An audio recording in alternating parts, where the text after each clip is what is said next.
અલ્પેશભાઈ, ગંભીરા બ્રિજનો મુદ્દો અગાઉ પણ કેટલીક વખત ચર્ચામાં આવ્યો હતો અને આજે બ્રિજ તૂટી પડે 10 લોકોના મોત થયા છે, શું કહેશો?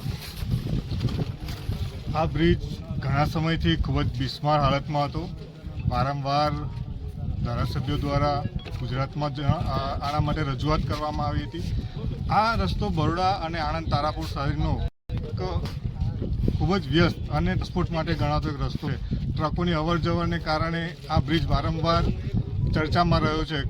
છતાં આજે આ જૂના બ્રિજને વારંવાર રિપેર કરવા માટે, નવો બનાવવા માટે રજૂઆતો થઈ, પ્લાન થયું, તેમ છતાં જ્યારે આજે કોઈ આયોજન ના કરવાને કારણે એક આ મોટી ખૂબ જ દુઃખદ ઘટના બની છે.